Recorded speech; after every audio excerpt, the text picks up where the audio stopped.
utamanya untuk di wilayah Kecamatan Mampang Perapatan dan bisa juga diikuti oleh yang berada di luar Kecamatan Mampang Perapatan. Dan apabila ada dari pihak praktek mandiri yang mau ikut juga silahkan, karena kita sendiri masih belum tahu apakah untuk praktek mandiri instrumen akrenya sama atau tidak.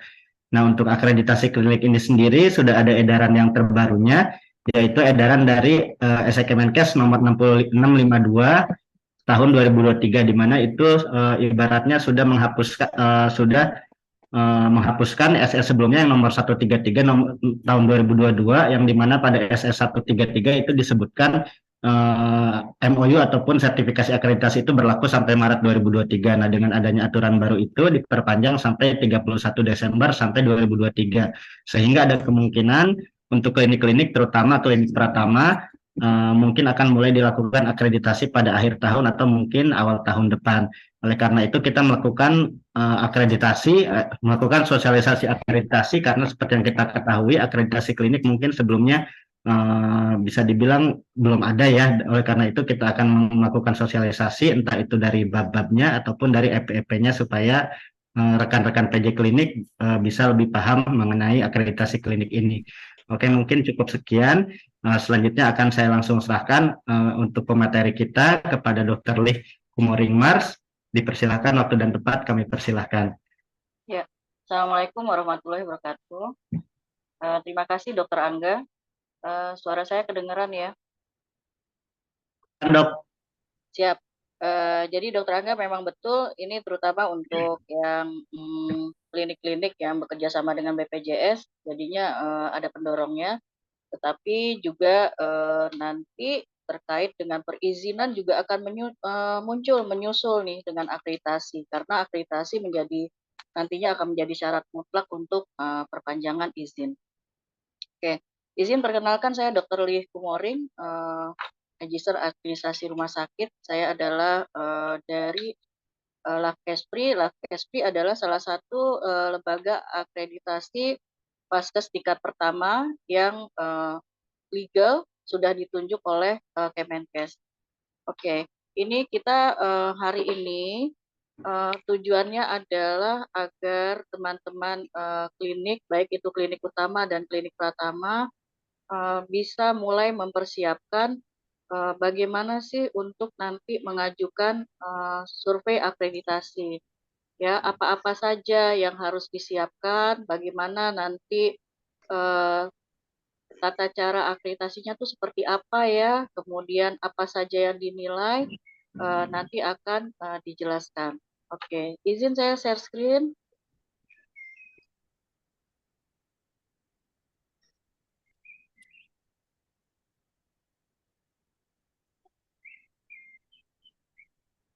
Oke, izin sebentar. Mas Frans, bisa saya di-allow untuk share screen atau bisa bantu untuk share screen?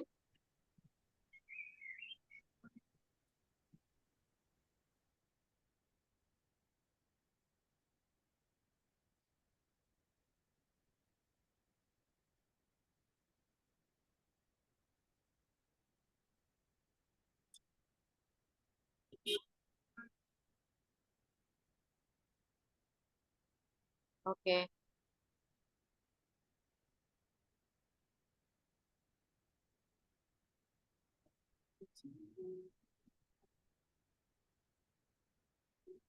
Ya, Bapak Ibu, sebenarnya hari ini akan ada dua pembicara selain saya, yaitu Ibu Julia Indriati, AFK SKM Mars, terkait juga dengan beberapa hal yang harus dipenuhi dalam akreditasi.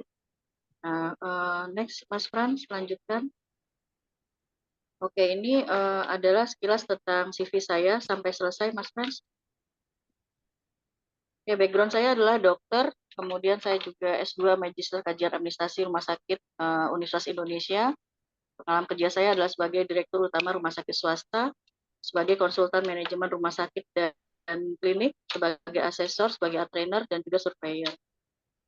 Kemudian sekilas adalah terkait dengan CV Ibu Julia Indriati.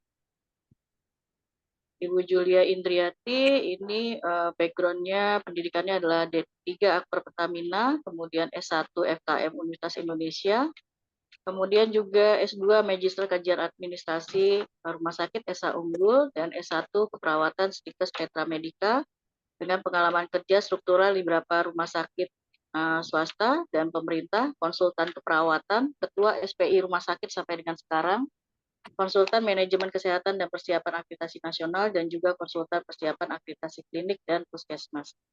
Next, Mas Frans. Oke, latar belakang kenapa sih kita klinik itu harus melakukan akreditasi ya.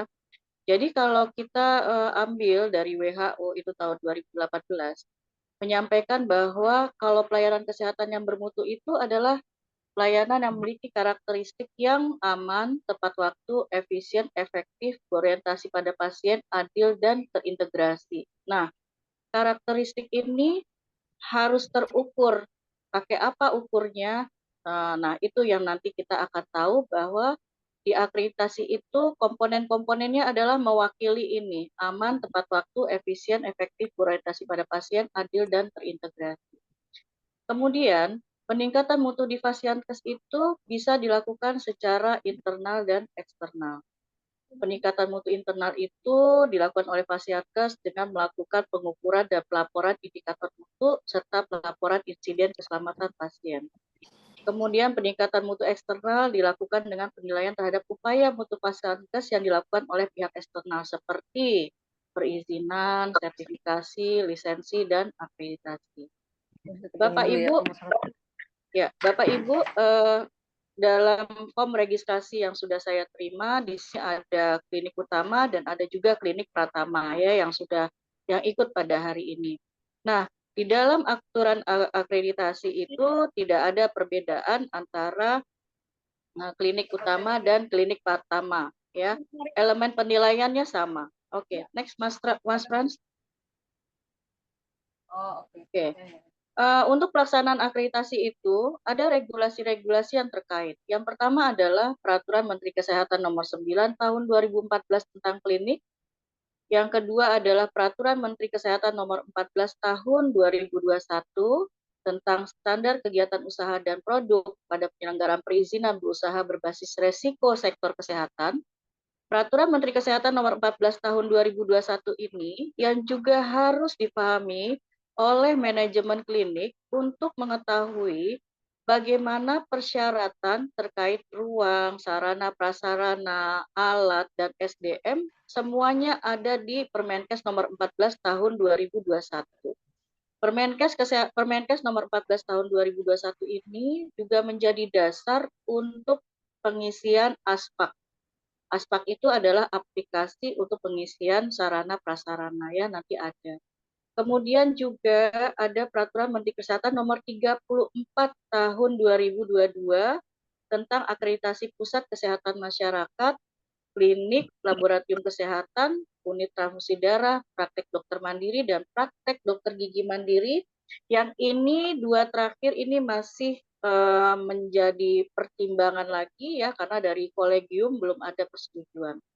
Nah, yang terakhir adalah Keputusan Direktur Jenderal Pelayanan Kesehatan Nomor HK 0202 Tahun 2022 tentang petunjuk teknis survei akreditasi pusat kesehatan masyarakat, klinik, laboratorium kesehatan, UTD, tempat praktek mandiri dokter, dan tempat praktek mandiri dokter gigi. Di Keputusan Direktur Jenderal Pelayanan Kesehatan ini tertera lengkap bagaimana persyaratan untuk melakukan akreditasi, kemudian juga bagaimana proses akreditasi itu berjalan, itu semua tertuang di dalam peraturan nomor 4 ini. Next, Mas Frans.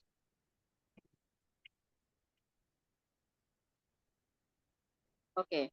Nah, lebih spesifiknya terkait dengan Permenkes RI Nomor 34 Tahun 2022 tentang akreditasi pusat kesehatan masyarakat, klinik, laboratorium kesehatan, UTD, TPMD, dan TPMDG. Pada ayat 1 disebutkan bahwa setiap puskesmas, klinik, laboratorium kesehatan, UTD, TPMD, dan TPMDG wajib dilakukan akreditasi. Ini sudah jelas dalam peraturannya. Yang kedua, akreditasi ini terkait dengan waktu kapan harus dilakukan akreditasi, disebutkan adalah untuk semua puskesmas, klinik, laboratorium kesehatan, UTD, TPMD, dan TPMDG yang sudah beroperasi 2 tahun sejak memperoleh perizinan berusaha untuk pertama kalinya. Ya, jadi untuk Bapak Ibu yang kliniknya sudah izinnya sudah 2 tahun, wajib melaksanakan akreditasi klinik. Oke, lanjut. Nah, pada saat kita mau melakukan pengajuan akreditasi klinik, ini ada persyaratannya Bapak Ibu. Ya, persyaratannya apa saja? Persyaratannya tuh ada 6. Ya. Oke, yang satu adalah sudah memiliki perizinan berusaha dan sudah terintegrasi di Kemenkes. Artinya apa? Nomor satu ini adalah klinik Bapak dan Ibu wajib sudah memiliki nomor registrasi Pasienkes. Ini yang saya ingat tahun lalu itu ada pertemuan, beberapa kali sesi pertemuan ya Dokter Angga ya, untuk memastikan bahwa klinik sudah memiliki nomor registrasi ya. Bahkan waktu itu sampai dibantu oleh pihak Dinkes. Iya, betul, Dok.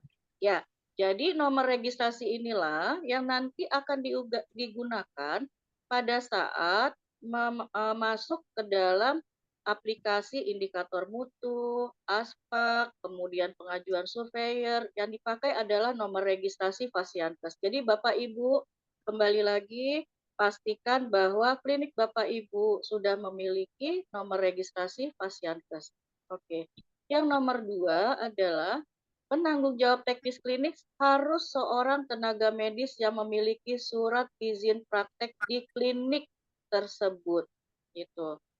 Kemudian yang nomor 3, nah ini, seluruh tenaga medis dan tenaga kesehatan memiliki STR dan SIP yang masih berlaku ya Bapak Ibu dan dibuktikan melalui Sistem Informasi Sumber Daya Manusia Kesehatan atau SISDNK. Jadi mulai sekarang Bapak Ibu pastikan semua tenaga medis, dokter, perawat, ya, farmasi, apoteker, dan petugas laboratorium jika ada wajib memiliki STR dan SIP ya, disesuaikan dengan profesinya ya. Jadi kalau apoteker misalnya harus ada SIPA-nya seperti itu. Nah, ini nomor 3 tidak ada toleransi Bapak Ibu, harus 100%. Ya, semua yang terdaftar sebagai tenaga medis dan tenaga kesehatan di klinik Bapak dan Ibu harus memiliki STR dan SIP. Ya. Kemudian yang nomor 4, ada bukti pengisian aplikasi sarana prasarana alat kesehatan atau ASPAK yang telah terupdate 100% dan 100% divalidasi oleh Dinkes Kabupaten atau Dinkes Kota. Jadi, Bapak Ibu perhatikan bahwa walaupun sudah mengisi ASPAK, Bapak Ibu harus melakukan koordinasi kepada Dinkes untuk meminta dilakukan validasi. Ya, tanpa validasi dari Dinkes, Bapak Ibu aspeknya tidak diakui dan tidak bisa mengajukan akreditasi klinik. Oke. Kemudian nomor 5, ada bukti pelaporan indikator nasional mutu melalui aplikasi mutu fasilitas pelayanan kesehatan untuk 3 bulan terakhir bagi survei perdana. Artinya klinik yang melakukan perdana. Nah, ini ada tanda R di sini, yaitu bahwa di sini ada keringanan atau relaksasi, keringanan dari Kemenkes bahwa terkait nomor 5 ini itu tidak lagi 3 bulan terakhir, tapi 1 bulan terakhir saja apabila survei dilakukan di tahun 2023. Ya. Jadi kalau 2024 keringanan nomor 5 ini hilang. Ya. Jadi keringanannya adalah 1 bulan terakhir bagi survei perdana. Nah, kemudian, oh iya, Dokter Angga terkait dengan relaksasi, Puskesmas juga ada beberapa relaksasinya tuh Dokter Angga. Yaitu peraturannya ada dicantumkan. Nah, kemudian Ada bukti pelaporan insiden keselamatan pasien melalui aplikasi mutu fasilitas pelayanan kesehatan untuk 3 bulan terakhir bagi survei perdana. Nah, ini ada tanda R juga. Artinya adalah Kemenkes kemudian memberikan keringanan bagi klinik yang akan melakukan akreditasi di tahun 2003. Bukti pelaporan insiden keselamatan pasien ini hanya berupa surat pernyataan dari klinik saja bahwa tidak ada terjadi insiden keselamatan pasien. Itu ya. Jadi yang nomor 6 ini, nomor 5 dan nomor 6, apabila Bapak Ibu melakukan akreditasi di tahun 2023 akan mendapatkan keringanan. Oke, next. Bapak Ibu ini boleh sambil bertanya ya, kita sambil diskusi. Nah, kemudian terkait dengan standar akreditasi klinik ya. Akreditasi klinik itu kayak apa sih? Apa sih yang dinilai gitu ya? Nah, klinik itu termasuk mudah ya Bapak Ibu. Jadi kalau standar akreditasi klinik itu dia hanya ada 3 bab. Ada 22 standar dan ada 104 elemen penilaian. Nah, kalau puskesmas ini lebih berat. Ada 5 bab ya Dokter Angga ya. Kemudian standarnya lebih banyak dan elemen penilaiannya ada 328 kalau untuk puskesmas ya. Jadi betul ya. Jadi kalau klinik ini cenderung lebih ringan ya. Hanya ada 3 bab dan 104 elemen penilaian. Elemen penilaian itu apa sih? Elemen penilaian itu adalah item-item yang nanti akan dinilai. Kalau kita dulu sekolah, kita tuh dapat kisi-kisi gitu ya. Nah, akreditasi itu enak. Dia udah dikasih contekan tuh. Apa aja mau dinilai itu udah ada contekannya. Nah, contekannya itu ada 104 elemen penilaian. Oke, next. Nah, terkait dengan survei klinik, bagaimana sih cara pelaksanaannya nantinya tuh ya kalau Bapak dan Ibu melakukan survei gitu, dilakukan survei kliniknya. Jadi ada beberapa metode, ada hybrid, ada full luring, ada full daring.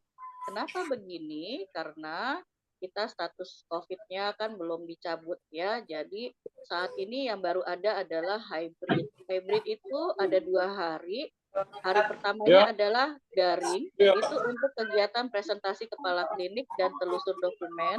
Ya, kita perhatikan nanti ada presentasi kepala klinik. Nah, kemudian hari keduanya adalah luring dengan kunjungan lapangan, yaitu telusur ke fasilitas dan pelayanan. Yang kedua ada pilihan full luring ya. Ini insya Allah kalau full luring berarti kan sudah nggak pandemik lagi ya. Jadi benar-benar 2 hari itu dilakukan secara langsung di klinik. Nah, yang ketiga adalah full daring. Full daring ini insya Allah sih jangan ya kalau seandainya kemudian COVID naik lagi gitu kan. Jadi semuanya full daring. Nah, survei klinik ini dilakukan selama 2 hari dengan 2 surveyor ya. Kenapa 2 surveyor? Nanti akan dijelaskan. Oke, next. Oke, terkait dengan tata cara survei klinik, nah, tadi kan disebutkan ya bahwa ada 2 surveyor. 2 surveyor itu ngapain? 2 surveyor itu tidak menilai hal yang sama, tidak menilai EP yang sama. 2 surveyor ini menilai EP yang berbeda, elemen penilaian berbeda. Yang satu adalah surveyor bidang tata kelola sumber daya dan UKM. Dia akan melakukan penilaian tata kelola klinik dan peningkatan mutu dan keselamatan pasien. Nah, survei yang kedua akan melakukan survei di bidang tata kelola pelayanan dan penunjang. Jadi dia akan melakukan penilaian pada bab pelayanan klinik perseorangan namanya. Di situ ada nanti ya terkait dengan laboratorium, kemudian ada terkait dengan farmasi, dan yang lain-lainnya. Oke, next. Kemudian bagaimana sih tata cara tuh nanti pada saat akreditasi? Metodenya seperti apa ya? Jadi teman-teman Bapak Ibu klinik ya yang mengelola klinik enak sekali akreditasi ini ya sudah ada contekannya, udah dikasih tahu bagaimana metodenya gitu ya. Jadi akreditasi klinik itu sangat menyenangkan. Sama atau pencatatannya yang disamain? Metodologi telusur itu ada dua. Satu adalah namanya telusur dokumen. Ya, metode telusur ini dia menggunakan apa? Menggunakan dokumen atau rekam medik pasien sebagai alat bantu untuk memahami proses layanan yang terjadi di klinik Bapak dan Ibu. Ya, sehingga data dan informasi yang diperoleh dari telusur ini dipergunakan untuk satu, memahami betul proses pelayanan di klinik. Yang kedua, memahami koordinasi yang terjadi di dalam klinik. Yang ketiga, bisa memahami bagaimana staf memberikan pelayanan. Yang keempat, bisa mengidentifikasi kesenjangan kekurangan di dalam sistem, misalnya antara kebijakan yang ditetapkan dengan apa yang diharapkan. Misal ya, klinik membuat kebijakan terkait dengan cuci tangan gitu ya. Di dalam kebijakan itu disebutkan bahwa semua petugas wajib melakukan cuci tangan pada saat 1, 2, 3, 4, 5 gitu misalnya ya. Kemudian dari kebijakan itu muncullah SPO cuci tangan ya. Nah, sehingga ya yang nomor 4 ini nanti dilihat tuh apakah kebijakannya sesuai enggak dengan SPO-nya ya. Kemudian dari kebijakan dan SPO itu apakah semua petugas di klinik baik medis dan non medis dan tenaga kesehatan melakukan sesuai dengan prosedur gitu. Jadi nanti akan ada kegiatan di mana eh, petugas klinik ditanya gitu ya, bagaimana melakukan cuci tangan, kapan sebaiknya melakukan cuci tangan gitu. Oke. Nah, kemudian yang kelima melakukan observasi terhadap lingkungan pelayanan. Kalau tadi sudah ada kebijakan terkait dengan cuci tangan akan dilihat di lapangannya disediakan nggak sarana untuk cuci tangan tadi gitu. Jadi harus sesuai kebijakan dengan SPO dengan di lapangannya harus sesuai sejalan. Kemudian mendapatkan informasi tentang pengalaman pasien atau pelanggan dalam menerima pelayanan klinik. Jadi nanti pada saat surveyor akan ada proses wawancara dengan pasien ya. Misalnya terkait dengan cuci tangan tadi ya. Pasien atau keluarga pasien akan ditanya, diajarin nggak cuci tangan oleh petugas klinik gitu, ya. Kemudian nanti ditanya lagi bagaimana cara cuci tangan seperti itu. Nah, kemudian yang nomor 7 ya, melakukan analisa pelayanan yang berfokus pada pasien atau pelanggan sesuai standar. Ya. Yang kedelapan, mengintegrasikan temuan hasil telusur untuk selanjutnya menyusun rekomendasi. Bapak Ibu, kembali lagi, proses akreditasi ini adalah bukan proses yang menyeramkan, bukan proses mencari kesalahan klinik, bukan seperti itu. Jadi yang surveyor itu hanya memastikan bahwa pelayanan yang dilakukan bermutu dan sesuai standar. Apabila terjadi kesenjangan pelayanan, akan muncul rekomendasi. Jadi surveyor itu nanti akan memberitahukan ya akan memberitahukan terkait dengan bagaimana mengatasi masalah yang ada sehingga sinkron dari kebijakan SPO dan di lapangan. Jadi kembali lagi akreditasi itu adalah bukan suatu hal yang menyeramkan, tidak mencari kesalahan orang, tetapi kita mencari bersama-sama perbaikan mutu pelayanan. Oke, next.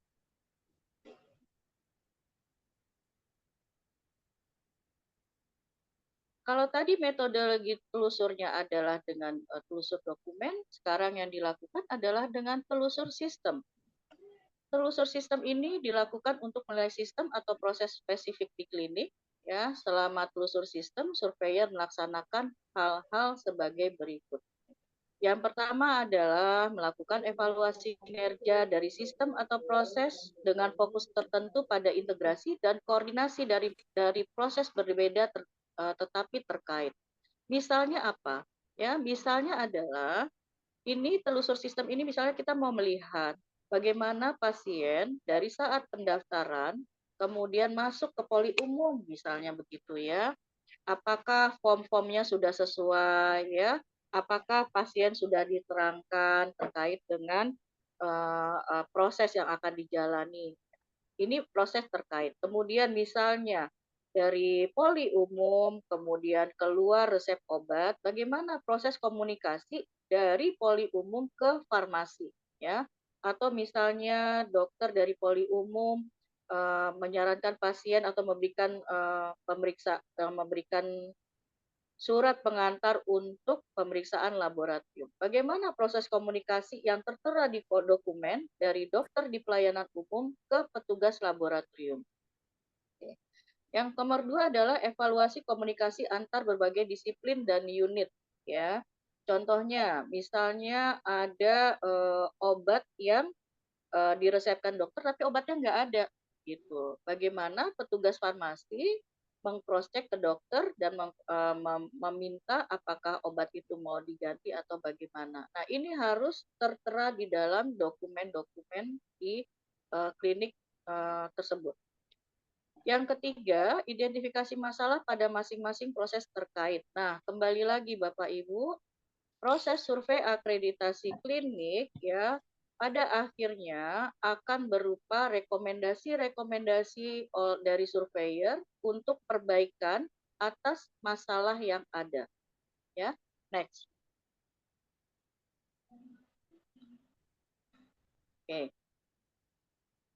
Bapak Ibu, pada saat pelaksanaan survei, ya, penelusuran juga termasuk pertemuan interaktif antara surveyor dengan staf. Jadi akan ada wawancara, ya, interview, akan ada juga observasi, ya, misalnya, ya, terkait dengan petugas cleaning service. Akan dilihat bagaimana petugas cleaning service membersihkan lantai, ruangan, ya. Kemudian akan dilihat petugas cleaning service bagaimana gerakan cuci tangannya, kapan cuci tangannya. Akan dilihat bagaimana petugas cleaning service menggunakan APD apa, ya.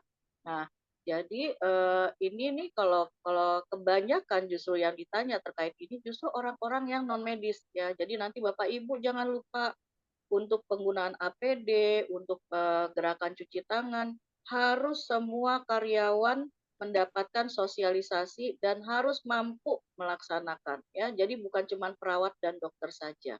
Oke. Nah, terkait dengan topik diskusi pada telusur interaktif ini memuat beberapa hal sebagai berikut.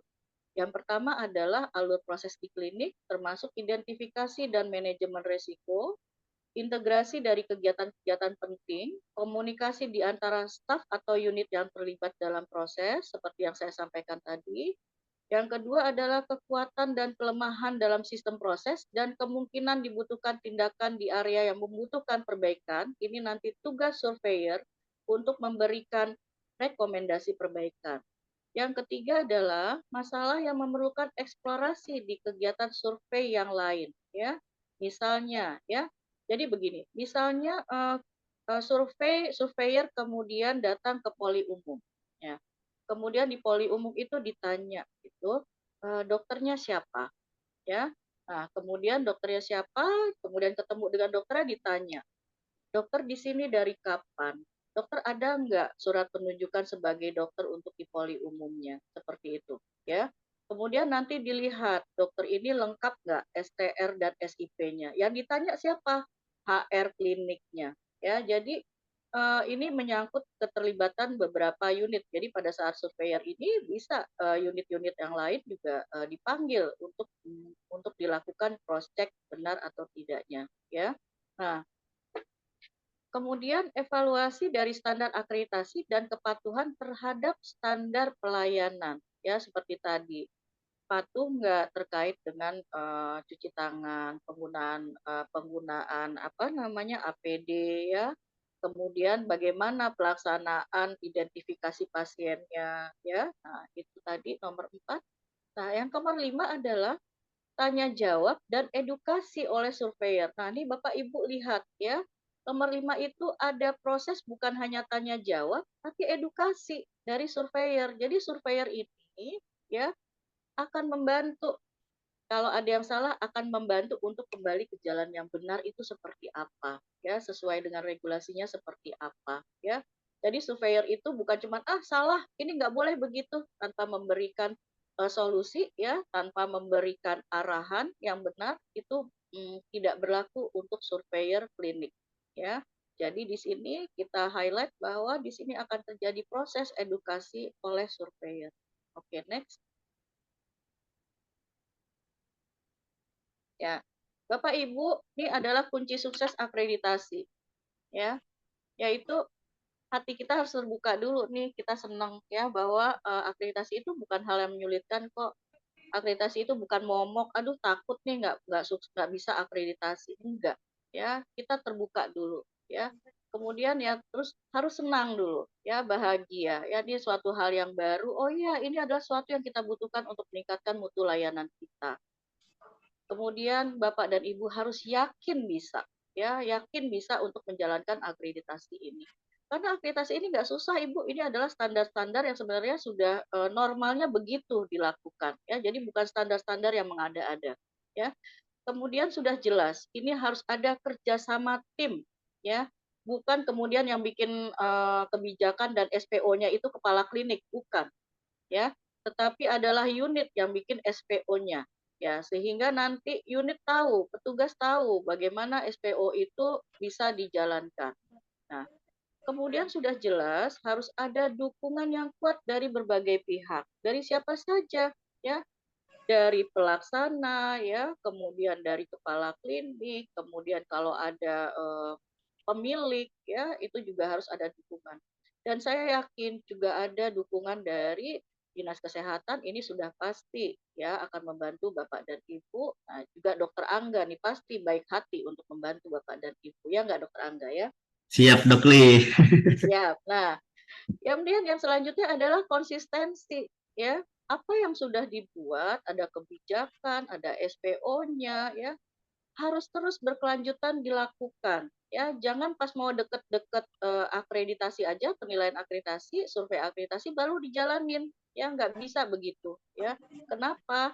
Karena sebenarnya proses akreditasi ini adalah membantu Bapak dan Ibu untuk menjalankan budaya standar yang benar, ya. Nah, kemudian apalagi yang terakhir kunci sukses akreditasi adalah lakukan monitoring dan evaluasi rutin. Seperti itu. Next.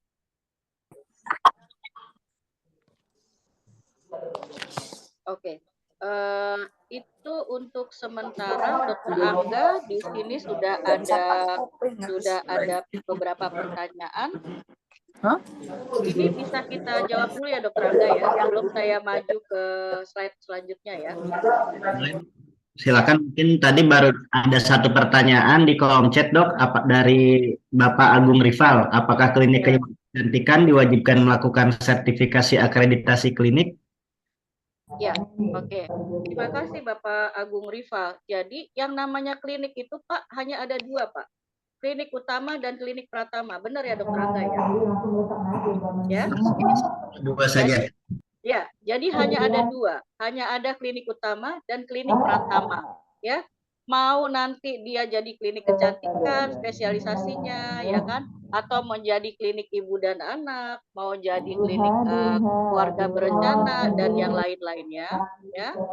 Itu hanya ada dua di peraturan regulasi terkait dengan izin. Hanya ada klinik pratama dan klinik utama, di mana kedua-duanya ini wajib untuk dilakukan akreditasi, ya. Jadi nggak ada yang istilahnya kalau klinik kecantikan gitu, ya, kalau dia mempunyai izin klinik pasti ada tuh, ya. Dia izin kliniknya apa? Dilihat. Izin kliniknya antara dua aja, nggak ada yang lain, pratama atau utama. Seperti itu ya Pak Rival ya. Nah, kalau untuk klinik baru, apakah bisa ikut akreditasi klinik, Dok? Kalau melihat tadi tentang peraturannya adalah 2 tahun, ya, 2 tahun sudah 2 tahun izin operasional, baru boleh bukan disarankan untuk melakukan survei akreditasi. Kalau baru sepertinya terkait dengan indikator-indikator mutu nih, klinik utama Benings ya, terkait dengan indikator-indikator mutu itu kan tadi ya, kalau seandainya yang sudah reakreditasi dia harus 1 tahun gitu ya. Nah, jadi sebenarnya kalau baru dia tidak wajib untuk melakukan akreditasi. Kecuali nih ya, kecuali ya ada klinik-klinik yang melakukan kerjasama sama BPJS. Nah, ini nih ya yang akan repot gitu ya. Karena BPJS kadang-kadang juga mengeluarkan peraturan kayak dulu ya, bahwa kalau untuk kerjasama dengan BPJS wajib ada akreditasi seperti yang terjadi pada tahun 2014-15 ya. Itu rumah sakit yang tadinya molor-molor untuk melakukan akreditasi akhirnya dipaksa oleh BPJS, syaratnya harus sudah akreditasi dulu gitu ya. Oke.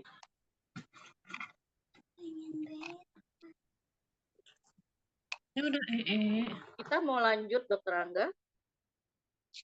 Mungkin kita lanjut dulu saja ya dok ya. Nanti untuk Ya. sesi pertanyaannya kita adakan lagi setelah materi yang kedua. Ada satu pertanyaan yang belum terjawab. Nanti saya ingatkan lagi ya dok ya setelah Siap. sesi kedua. Ya. Oke. Oke. Oke, Mas Pras boleh dibantu untuk presentasi yang kedua.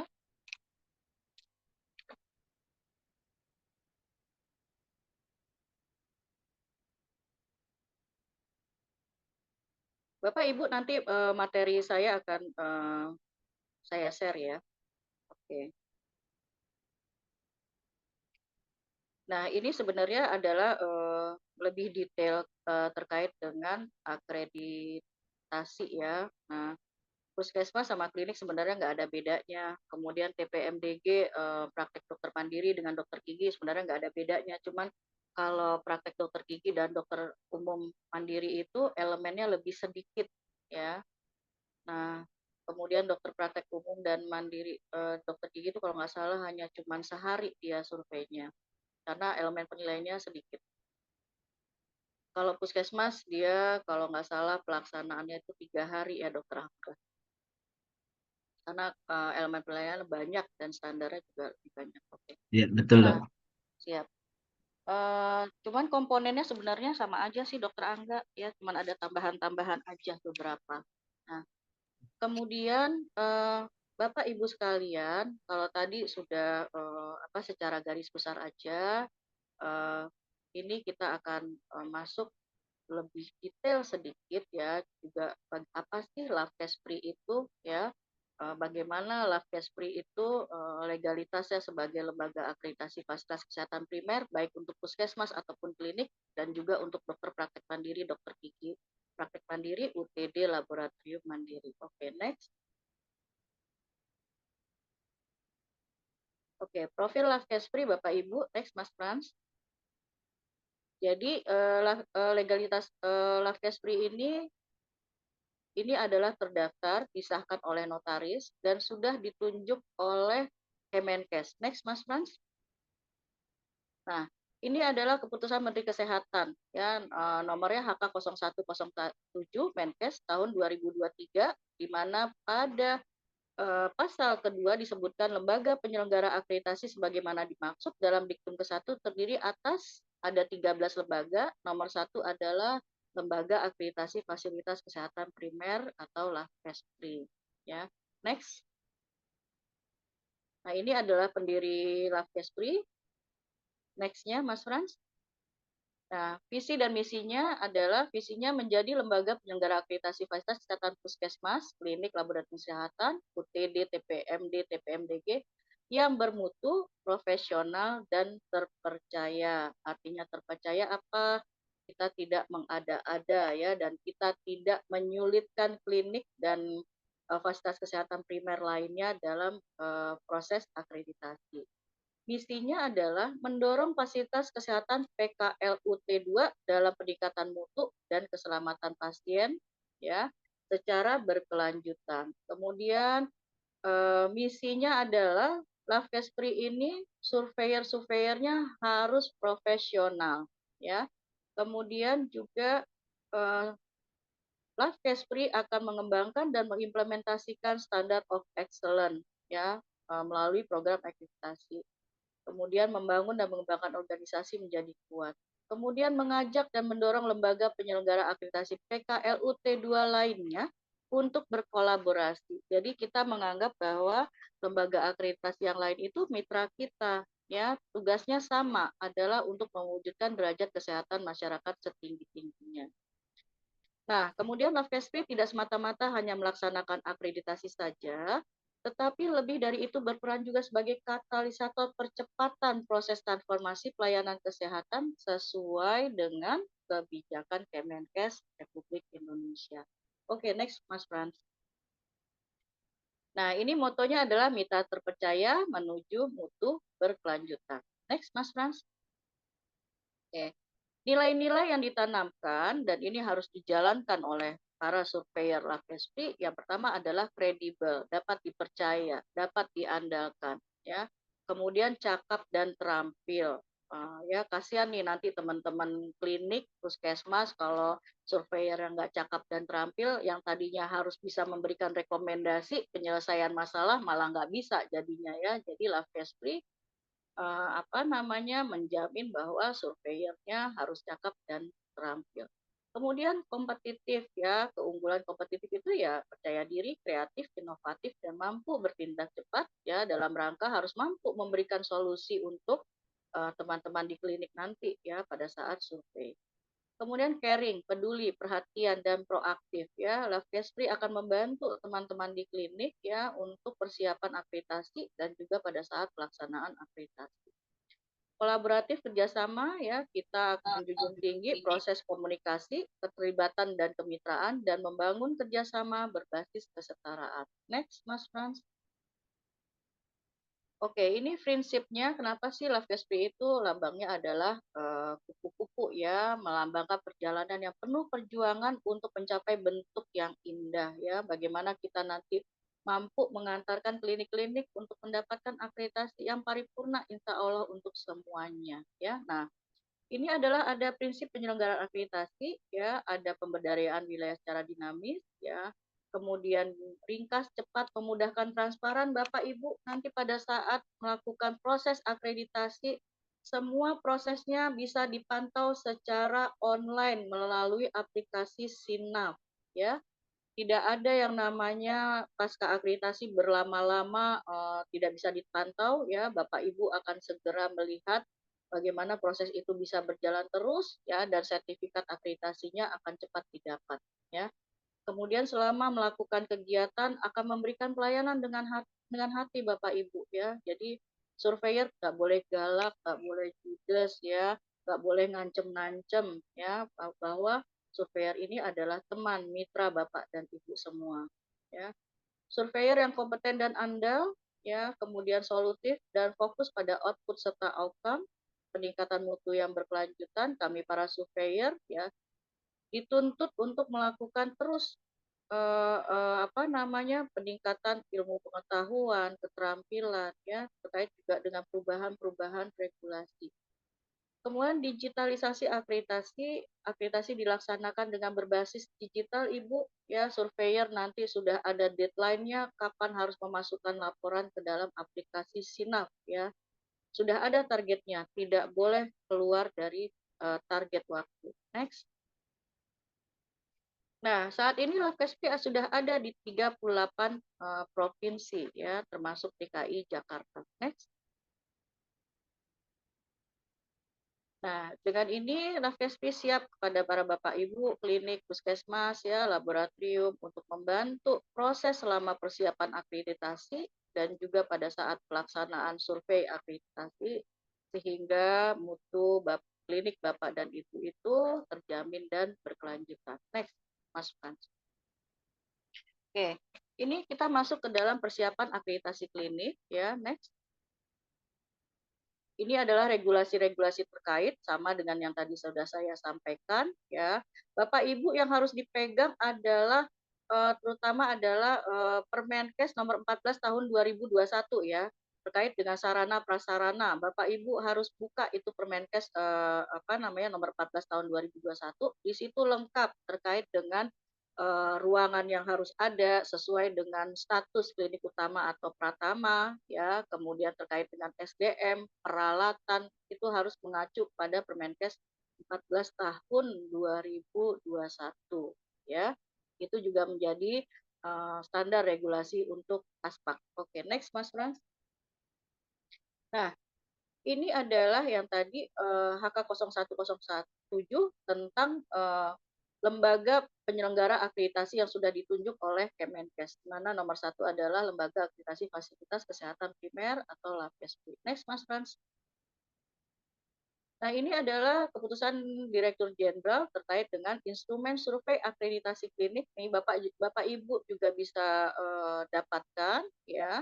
Di sini lengkap ya terkait dengan instrumen apa saja yang dinilai ya. Kita ini contekan Bapak Ibu ya, contekan yang sah ya. Jadi surveyor nanti nanyanya nggak keluar-keluar dari situ. Ya, next. Nah, ini adalah tadi ya bahwa untuk klinik itu ada 3 bab, ada 22 standar, ada 104 ya. Ini cenderung ringan sekali Bapak Ibu ya. Kalau rumah sakit malah ratusan ya. Puskesmas aja itu 3 kali lipatnya EP-nya klinik ya. Next. Nah, ini persyaratan seperti yang tadi sudah saya sampaikan, Bapak Ibu perhatikan adalah yang berwarna merah. Nah, semuanya merah ya. Kemudian seperti tadi saya sampaikan, ada relaksasi terkait dengan pelaporan IMM dan pelaporan IKP ya, sudah ada keringanan dari Kemenkes ya Bapak Ibu. Next. Nah, bagaimana tata cara pendaftaran akreditasi? Yaitu semua Fasiankes membuat surat permohonan untuk dilakukan survei ditujukan kepada lembaga penyelenggara akreditasi. Nah, sebelum melakukan surat permohonan itu, Bapak Ibu harus melakukan self assessment. Ya, nanti Dokter Angga ada tuh form self assessment-nya ya, masing-masing klinik bisa melakukan self assessment ya. Nah, kemudian Bapak Ibu, ini untuk klinik ya ataupun puskesmas yang reakreditasi artinya akreditasi ulang ya, ada hasil perencanaan perbaikan strategisnya ya. Ini kalau nggak salah juga dapat relaksasi ya, ini tidak wajib yang nomor 3. Oke. Next. Jadi Kemenkes nih tahun ini 2023 ini lagi baik hati ya. Jadi Bapak Ibu klinik puskesmas lakukan akreditasi di 2023. Nanti relaksasinya hilang di 2024. Oke Bapak Ibu, terkait dengan pemahaman standar ya. Klinik perlu memberikan pemahaman tentang standar kepada semua staf klinik ya. Jadi semua kebijakan, semua SPO ya itu harus disosialisasikan dan terdokumentasikan ya. Kemudian pemenuhan standarnya apa aja? Ada pemenuhan standar input ya, ada pemenuhan standar proses, ada juga pemenuhan standar output ya. Kemudian Bapak Ibu diminta sekali lagi untuk mampu melakukan penilaian mandiri self assessment sehingga nanti Bapak Ibu bisa menilai siap atau tidak siap nih untuk melakukan akreditasi. Ya, sudah berapa persen dari self assessment itu, ya. Nah, next. Nah, ini adalah status akreditasi klinik. Ini adalah penilaian akhir ya Bapak Ibu ya. Ini kita skip saja ya. Yang penting Bapak Ibu melakukan persiapan dulu yang baik ya. Insya Allah nanti hasilnya baik. Ini adalah terkait dengan 3 bab tadi ya. Isinya apa saja? Ada tata kelola klinik ya, ada peningkatan mutu dan keselamatan pasien, dan ada penyelenggaraan kesehatan perseorangan atau PKP ya, isinya seperti yang tertera. Nah, Bapak Ibu klinik sekalian ya, ini sekalian saya menginformasikan bahwa ada pelatihan-pelatihan yang wajib dilakukan oleh Bapak dan Ibu untuk bisa memenuhi standar ini ya. Contoh, nanti itu ada yang namanya pencegahan dan pengendalian infeksi. Nah, Bapak Ibu harus mengirimkan ya perawat atau bidan atau dokter untuk ikut pelatihan PPI dasar ya.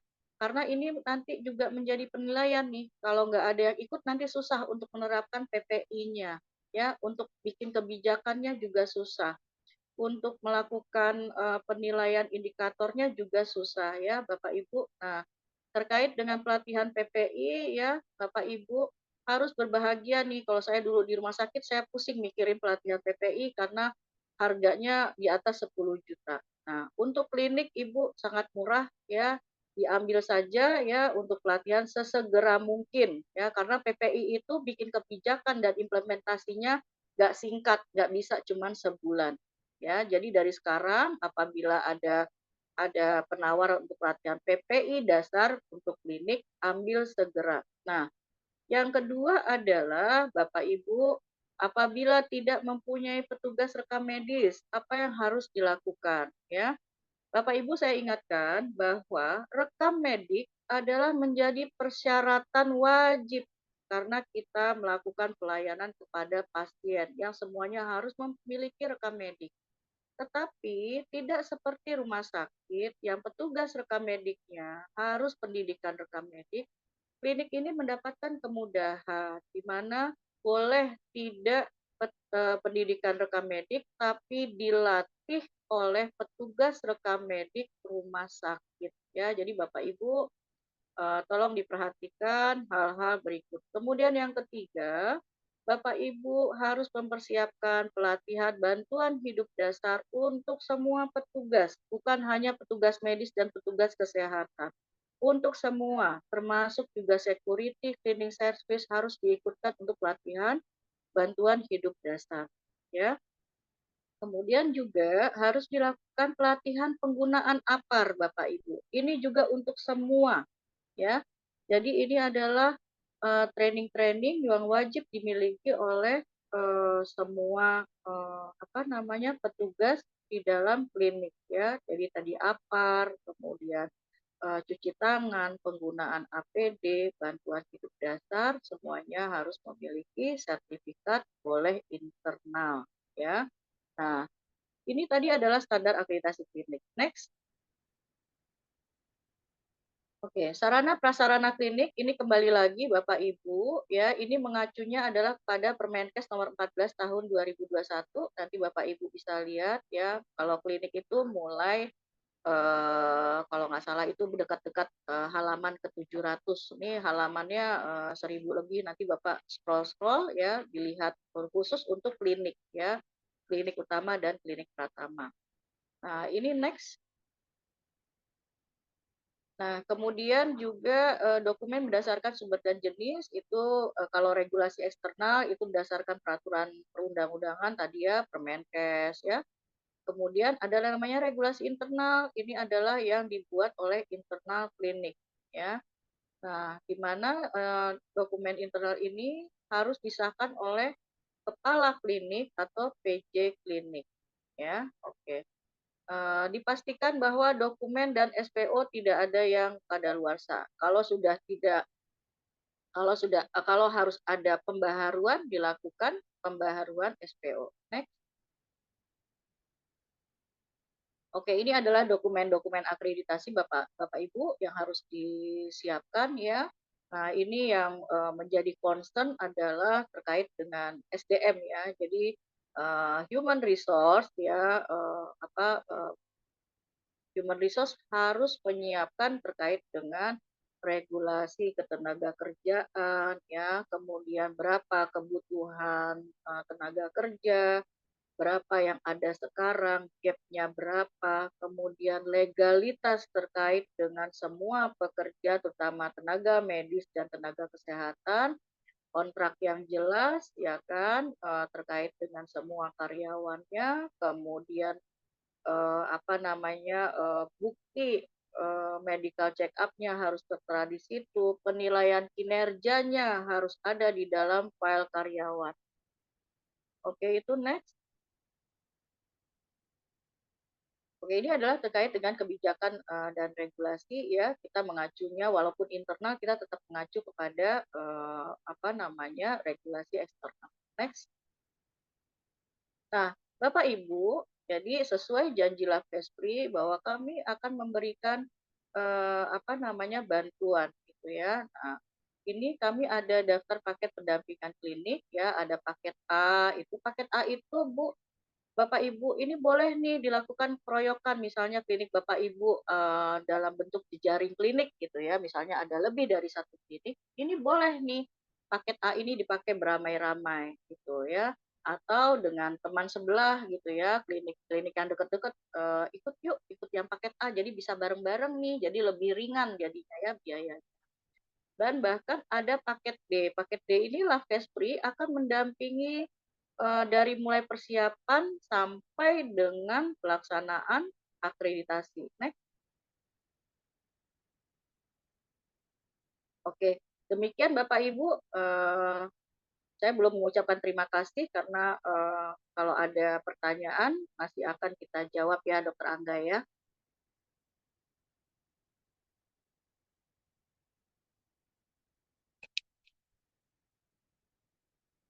Bapak Ibu, kalau ada yang akan ditanyakan langsung,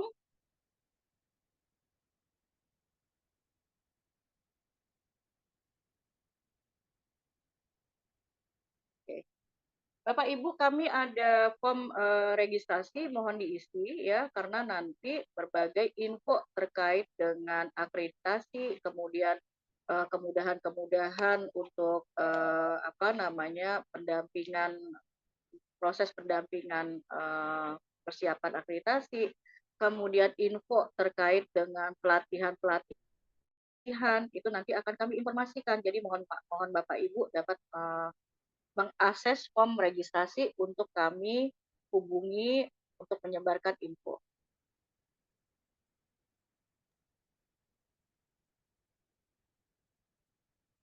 Oke, Dokter Angga, Dok Li, saya mau nanya sedikit, boleh dok? boleh.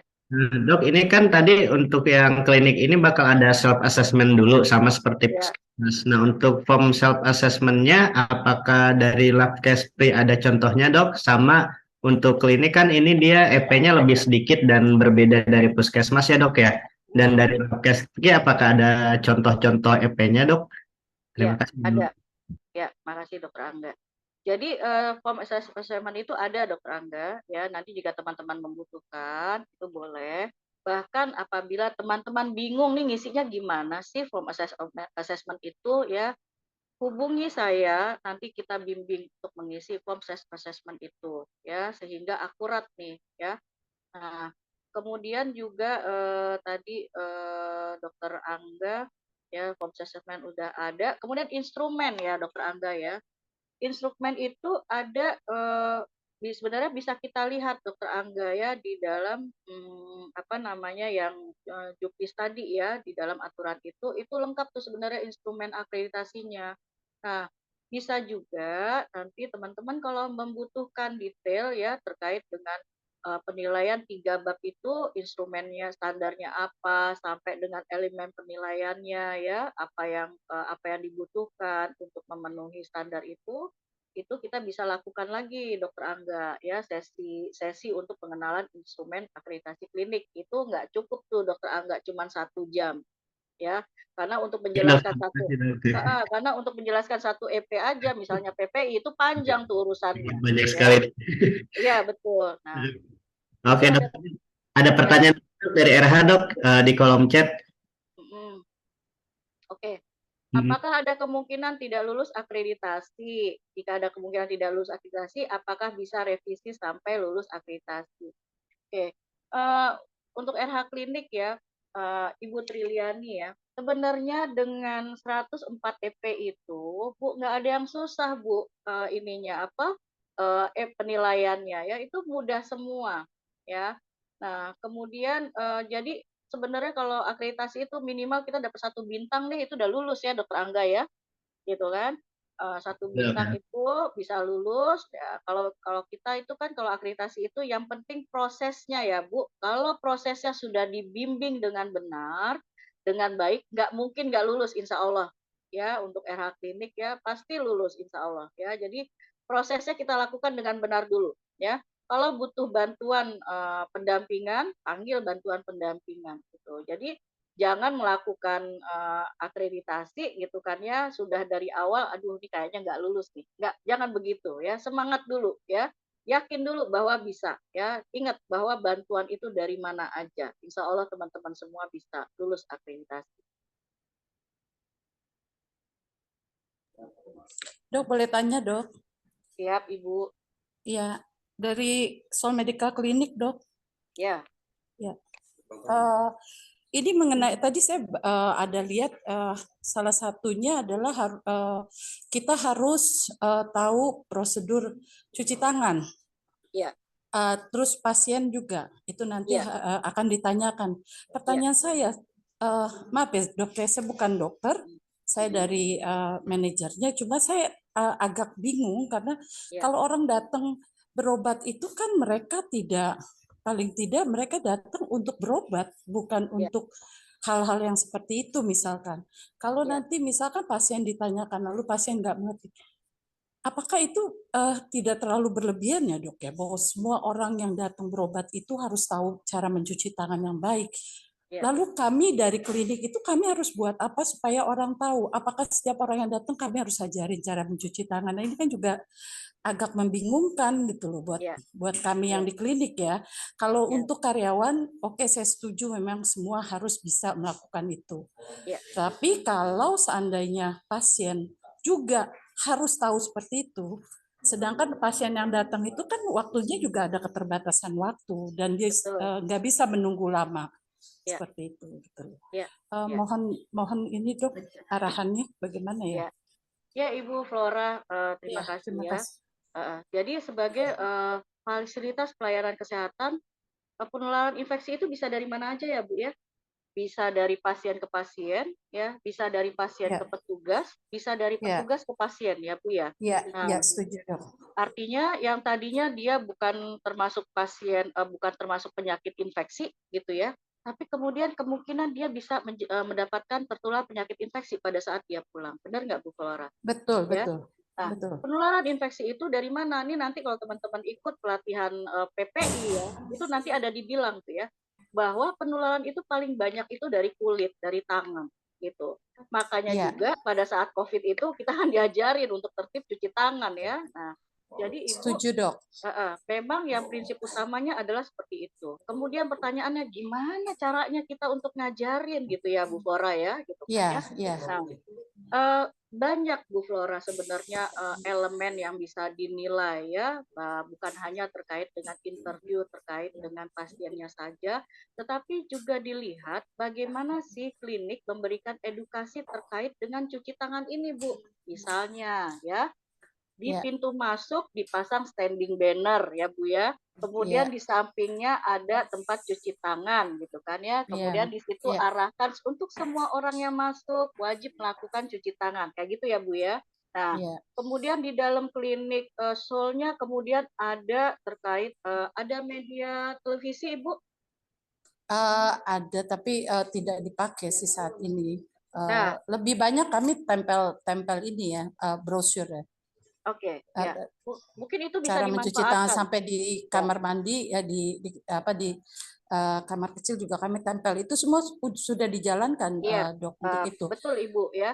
Nah, jadi memang di setiap sarana cuci tangan harus ditempel berapa gerakan cuci tangan ya, kemudian waktu kapan cuci tangannya harus dilakukan. Nah, semua kebijakan yang sudah dibikin oleh Soul Medical Clinic ini harus muncul di awalnya adalah kebijakannya dulu Bu ya, kemudian SPO-nya Bu ya. Jadi jangan khawatir dulu nanti pasiennya akan ditanya gimana gitu ya. Nah, jadi memang secara rutin itu harusnya klinik diminta untuk mensosialisasikan gerakan cuci tangan Bu ya. Bisa dalam bentuk apa? Bisa dalam bentuk dokumentasi Bu ya. Dokumentasi nih, jadi nanti seperti ada penyuluhan pasien lagi rame ya, kemudian dilakukan peragaan cuci tangan ya, kemudian didokumentasikan.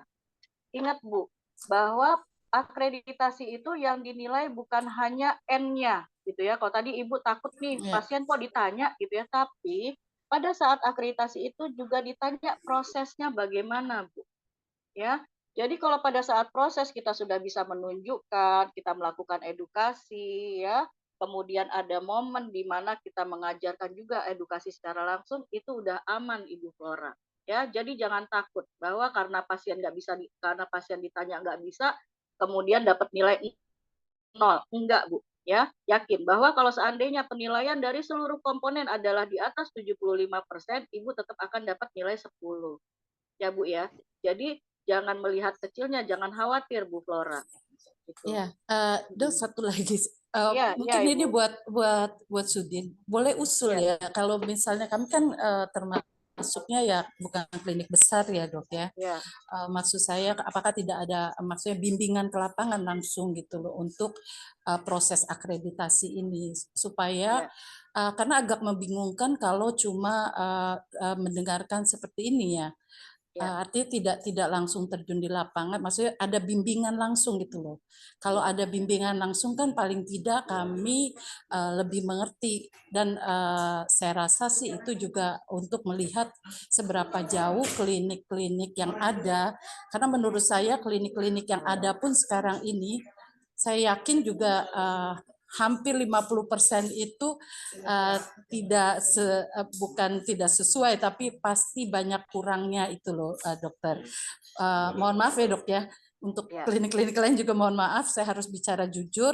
Kalau untuk elemen yang masuk dalam akreditasi ini, saya yakin hampir 50% klinik itu bisa bisa tergeser semua. Lalu pertanyaannya apakah klinik ini akan ditutup kalau tidak bisa akreditasi. Kalau memang begitu, bantuan dari Sudin sendiri bagaimana kami supaya menjadi klinik yang baik, yang masuk dalam kriteria akreditasinya, itu kan perlu bimbingan yang langsung ke lapangan. Kalau bimbingannya hanya penyuluhan seperti ini, saya yakin itu pasti akan hilang begitu saja, Dok. ya, Bu Jadi Flora. mohon Dok, kalau memang ada bagus, saya dari klinik kami juga minta tolong gitu kalau bisa Ya, ada bimbingan langsungnya gitu, ya. yang di lapangan langsung. Saya juga senang Bu Flora kalau ada begitu ya. Kebetulan saya juga orang klinik sekarang Bu Flora ya. Oh Jadi iya betul. ya, Dokter. saya orang klinik juga. Jadi Iya iya kalau ada seperti itu dari Dinkes, wah senang banget kita ya, merasa iya ditolong gitu ya. Nah, iya. tapi jalur permohonan ini sepertinya bukan dari saya. Jadi kayaknya lebih cocok kalau dari Dokter Angga yang menyampaikan ke Iya, maksud Dinkes. saya sih Ya, gitu, Dok. Saya siap. bicara ke dokter Oke. karena saya tahu ada dokter Angga di situ. Jadi Siap, siap. Dokter Angga sekalian nih ada kita ke request dokter ya. Angga. Kalau ya Mbak, untuk bimbingan dari Sudin itu sendiri sih waktu eh, trimester 4 tahun lalu sempat ada, tapi waktu itu cuma beberapa klinik aja yang diundang dari Sudin, Mbak. Paling nanti coba saya usulkan lagi. Saya, dokter Angga kayaknya saya pernah ikut waktu itu, tapi tidak diteruskan yang bimbingan langsung ke lapangan. Hanya kami kan yang Oh, dikumpulkan itu kan, Dok. oh, Dokter ya. Angga juga ada itu. Saya juga ada kan, sempat saya tanya ke dokter Angga Hmm. bagaimana apa namanya bimbingan langsungnya. Yang Karena jujur aja klinik gitu agak ya, Mbak ya. bingung nih. Hmm. Iya. Oke, nanti coba saya tanyakan ke Sudin deh apabila ada klinik yang ingin ngajuin daftarkan Ya, dari Bu Sudin. Flora. Bu Iya, Flora. dokter. Ya. Oke, siap Mbak, nanti saya bantu ke Iya, Sudin. terima kasih dokter Angga. Terima Ya, Bu kasih. Flora, Iya, jangan iya dokter. khawatir ya. Kita ini adalah tetangga ya, ada dalam satu wilayah ya. Jadi kita bisa saling sharing nanti ya. Gimana sih nih ini ya Pak terkait dengan yang ini? Gimana sih ya solusinya kalau nggak punya ini? Jadi jangan khawatir ya Bu Flora ya. Nanti kita saling bantu ya. Iya dokter, saya butuh Siap, sekali bantuannya, benar-benar butuh. siap, siap. Insya Allah ya Ibu Flora ya. Kita Iya, saling iya, bantu ya. iya. Oke. Terima kasih dokter. Terima kasih banyak Ibu Flora. Semangat ya Bu. Pasti lulus ya Bu. Ya, siap siap Bu. Siap, oke. Ada yang lain mungkin?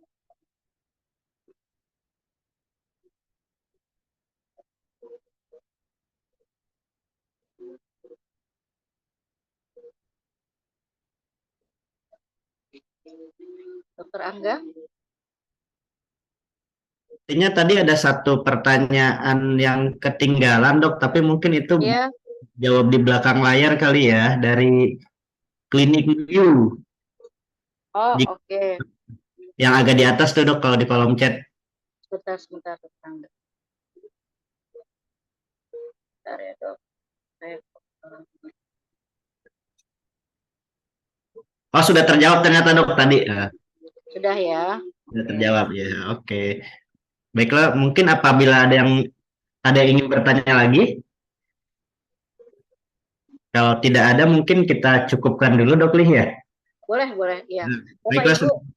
Bapak Ibu sekalian, ya, jangan khawatir. Ya, Bapak Ibu, saya yakin nih kalau saya ngelihat EP-nya, Bapak Ibu semua bisa lulus, ya, bisa lewat akreditasi ini. Ya, sesuatu hal yang baru memang menakutkan dan menimbulkan ketidakpercayaan diri, ya. Tetapi kalau Ibu udah langsung terjun, ya, percaya sama saya, tidak sesusah seperti kita bayangkan, ya. Oke. Dokter Angga, sebelumnya saya ucapkan terima kasih ya atas waktu yang diberikan. Sekarang, tapi mohon izin Dokter Angga ya, Mas Frans bisa bantu untuk kita foto bersama ya, Mas Frans. Boleh ya Dokter Angga ya? Boleh Dok. Silakan bagi teman-teman. Yuk teman-teman buka ininya apa? Buka Dok.